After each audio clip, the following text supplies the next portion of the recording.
2024 లేదా 25లో డిగ్రీ లేదా బీటెక్ చదివారా? సాఫ్ట్‌వేర్ జాబ్ కోసం ఎదురు చూస్తున్నారా? అయితే కోడ్ జ్ఞాన్ 100 డేస్ కోర్సులో చేరండి, జాబ్ సాధించండి. Welcome to Suman TV. నేను మీ సుమన్ టీవీ నాగ్. మనీ మంత్ర ఎపిసోడ్ 725 ఎపిసోడ్. సో ప్రీవియస్ వీడియోలో విజువలైజేషన్ ఏ విధంగా చేయాలి, మనకు తగ్గట్టుగా ఏదైనా జరగాలి అని అంటే బ్రహ్మ ముహూర్తంలో ఏ విధంగా మనల్ని మనం అనాలిసిస్ చేసుకొని జర్నల్స్ చేసుకుంటే బాగుంటుంది అనేటువంటిది ప్రీవియస్ వీడియోలో మనం చూడటం జరిగింది. ఈరోజు మనతో పాటు డాక్టర్ అనంతకృష్ణ స్వామి గారి శ్రీమతి బిందు గారు ఉన్నారు. వారి మాటలు తెలుసుకుందాం. నమస్తే అమ్మ. నమస్తే. సో ప్రీవియస్ వీడియోలో మనకు కావాల్సిన విధంగా మన లైఫ్ని లీడ్ చేయాలి అని అంటే బ్రహ్మ ముహూర్తంలో ఏ విధంగా మనల్ని మనం అంటే ఈ విధంగా అనుకుంటున్నాము అనుకొని పేపర్ మీద వాటికి సంబంధించినటువంటి అఫర్మేషన్స్ అయినా లేదంటే విజువలైజేషన్స్ అయినా ఎలా పెట్టుకుంటే బాగుంటుంది అండ్ మెడిటేషన్ ఏ విధంగా చేస్తే బాగుంటుంది అనేటువంటిది డిస్కస్ చేసుకున్నాం. సో విజువలైజేషన్ కంటిన్యూటీనే, అది చెప్పుకుంటూనే ఈ వీడియోలో ఏం చెప్తున్నారు. అదేవిధంగా కారును కోరుకున్నప్పుడు ఇంటి ముందు కారు కోసం తగిన పార్కింగ్ ప్లేస్ కూడా ఏర్పాటు చేసి పెట్టుకోవాలి.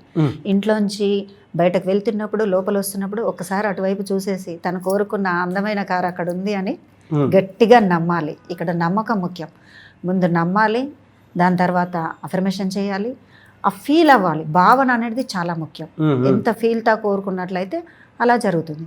అదేవిధంగా కొంతమంది అమ్మాయిలు పెళ్లి విషయాల్లోకి వచ్చినట్లయితే అమ్మాయిల సంబంధాలు అమ్మాయిలు సెట్ అవ్వట్లేదు అని అనుకున్నట్లయితే కనుక ఇదే విషయం దానికి కూడా వర్తిస్తుంది. ఒక అమ్మాయి కోసము అబ్బాయి వెతుకుతున్నట్లు కొన్ని సంబంధాలు సెట్ అవ్వట్లేదు అనుకున్నప్పుడు తనకు నచ్చిన తన కోసం తన కాబోయే భార్య కోసం ఒక మంచి చీర లేదా గోల్డ్ విషయానికి వస్తే అది చైన్ అవ్వచ్చు, ఒక ఉంగరం అవ్వచ్చు, అలాంటి రాబోతున్న భార్య కోసం వాటిని కొని పెట్టుకోవడం. అలాగే తన బెడ్రూమ్లో తన కబోర్డ్స్లో యాంగర్స్కి సారీస్ తగిలించేసి ఆ ప్లేస్ కొంత తను వచ్చాక ఎక్కడైతే ఆ సర్దుబాటు చేసుకొని ఆ వస్తువులు పెట్టుకుంటుందో, డ్రెస్సింగ్ టేబుల్ అవ్వచ్చు, అలాంటి చోట్లల్లో తన కోసం ప్లేస్ను కేటాయించడం. దీనివల్ల ఏమవుతుందంటే ఆకర్షించడం, డబ్బు ఎలాగైతే ఆకర్షించి ఉంచడం జరుగుతుందో ఇలా చేయడం ద్వారా అలా సంబంధాలు సెట్ అవ్వడం కూడా జరుగుతుంది. త్వరలో ఆడపిల్లలు అయితే ఎలా చేయాలంటారు? ఆడపిల్లలు అయినప్పుడు అబ్బాయికి సంబంధించిన షర్ట్, పెన్, వాచి ఇలాంటివి కొన్ని ఉంచవచ్చు. ఏ ప్లేస్లల్లో ఆల్రెడీ వాళ్ళకు ఒక ఐడియా ఉంటుంది, ఎక్కడెక్కడ కూర్చుంటారు, ఏం చేస్తారని. అది దాన్ని మనస్ఫూర్తిగా చేయగలిగి నాకు ఇలా ఉంటుంది, అమ్మాయి ఇలా ఉంటుంది అని చెప్పేసి వాటిని కొనిపెట్టుకున్నప్పుడు అలా కూడా అనుకున్న అమ్మాయి సంబంధాలు తొందరగా సెట్ అవ్వడం లాంటివి జరుగుతాయి. ఇదివరకు నేను చెప్పిన వాళ్ళకు జరిగి ఉన్నాయి, దాంతోనే మీకు చెప్తున్నాను, జరుగుతాయి. ప్రయత్నించి చూడండి, ఖచ్చితంగా జరుగుతాయి. అదే కార్ది అయితే ఎలా చేయాలి ఒకసారి చెప్పండి.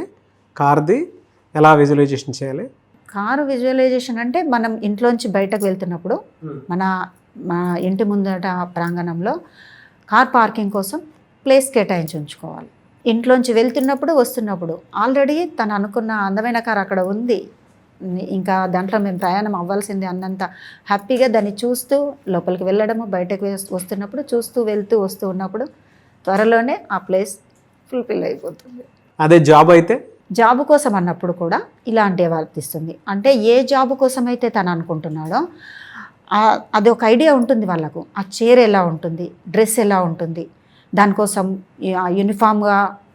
యూనిఫామ్గా ఉన్నట్లాంటి డ్రెస్ అయితే అది అక్కడికి తీసుకెళ్ళే బ్యాగ్ అవ్వచ్చు, ఒక ఫైల్ అవ్వచ్చు, ఆ సంస్థకు సంబంధించి ఎలా ఉంటుందని అవగాహన ఉంటుంది కదా, వాటినన్నింటినీ ముందుగానే రెడీ చేసేసుకొని ఒకవేళ ఆ అపాయింట్మెంట్ కార్డు అది వస్తే ఎలా ఉంటుందో అది కూడా తనంతట తానుగా రాసి పెట్టేసుకొని చక్కగా దానికి వచ్చిన ఫోటో కూడా, చిన్న పాస్పోర్ట్ సైజ్ ఫోటో కూడా అంటించి పెట్టేసుకొని వెళ్ళిపోతున్న ఫీల్డ్లో విజువలైజేషన్ అఫర్మేషన్ చేయగలగాలి.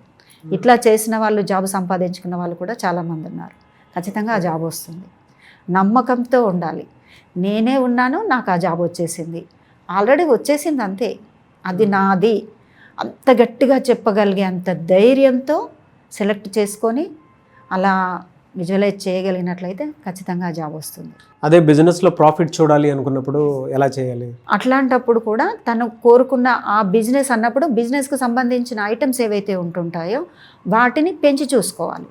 సపోజ్ ఒక చిన్న సంస్థ, చిన్న బిజినెస్ అయినప్పుడు అది పెద్దగా పెంచుకోవాలనుకున్నప్పుడు తన ఊహల్లోకాల్లో పెద్దగా ఉండాలి. అది అంటే ఆ గదికి సంబంధించి ఫ్యాక్టరీ లాంటి ఇంకా పెద్ద పెద్ద ఏవైతే ఉన్నాయో వాటిని గోదాము లాగా అంటారు కదా, వాటిని పెంచి ఉంచుకోవాలి. తన అమ్మబోతున్న సరుకుని కూడా అంత ఎక్కువగా తన దృష్టిలో ఉండాలి. రాక్స్ అవి ఉంటున్నాయి కదా, వాటన్నింటిలో అంత ఉండాలి. దానికి తగ్గట్టుగా వర్కర్స్ కూడా ఉండాలి. ఎక్కడ ఏ వర్కర్ ఏ పని చేస్తున్నాడో అది చూపించే వాళ్ళు ఎవరు, అమ్మే వాళ్ళు ఎవరు, అన్నింటినీ ఎలా, ఎంతమంది వర్కర్స్ను. ఊరికే బిజినెస్ పెంచాలి అంటే సరిపోదు.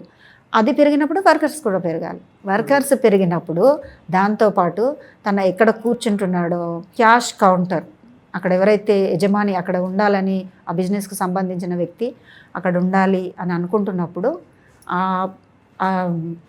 క్యాష్ కౌంటర్ దగ్గర బాక్స్ను కూడా పెద్దగా ఊహించి పెట్టుకోవాలి.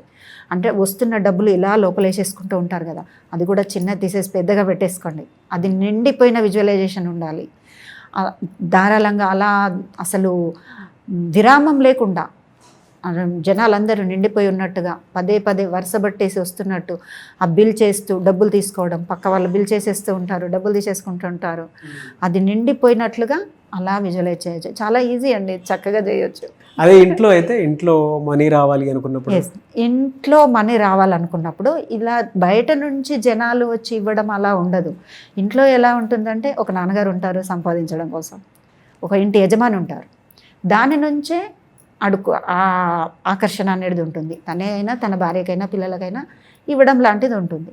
తను ఇది కూడా ఎలా ఉంటుందంటే పిల్లలు నాన్నగారు ఇవ్వాలి అని అనుకుంటారు, భార్య అయినా తన భర్త ఇవ్వాలి, వేటి కోసమైనా ఖర్చులకు దానికని అనుకుంటారు. నిజం చెప్పాలనంటే అలా అనుకోవాల్సిన అవసరం లేదు. డైరెక్ట్గా విశ్వంతో అంటే త్రికోణంగా అవసరం లేదు. మీరేం చేయాలి అని అంటే మీకేం కావాలి అంటే, పిల్లలు నాన్నగారు నాకు ఇది కావాలి, నేను ఇది కొంటాను, దానికోసం 10,000 ఖర్చు అవుతుంది, నాన్నగారు ఇవ్వాలి అనే ఇది ఉంటుంది. ఇప్పుడు నేను చెప్పేది ఏమంటే భార్య కానీ పిల్లలు కానీ కోరుకునేది ఎలా ఉండాలి అని అంటే, నీకేం కావాలి, నీకు ఒక నెక్లెస్ కావాలనుకుంటున్నారా, మీకు చీర కావాలనుకుంటున్నారా, డైరెక్ట్గా విశ్వంతో కనెక్ట్ అయ్యి చెప్పుకోండి. ఆటోమేటిక్గా అది భర్త ద్వారానే రావచ్చు, బ్రదర్ ద్వారానే రావచ్చు, ఇంకెవరి ద్వారానైనా రావచ్చు. కానీ నాకేం కావాలి అని మీరు అనుకుంటున్నారో దాన్ని డైరెక్ట్గా విశ్వంతో మాట్లాడండి. మూడో వ్యక్తి అవసరం లేదు. అంటే మనకు అలవాటైన పద్ధతి ప్రకారము మనకు అది మన భర్తే ఇస్తాడు, మన పిల్లలే ఇస్తారు, లేదా నాన్నగారే ఇస్తారు అని పిల్లలు అనుకున్నప్పుడు అది అలవాటై ఉంది కాబట్టి అలా అనుకోవడం అలవాటైంది.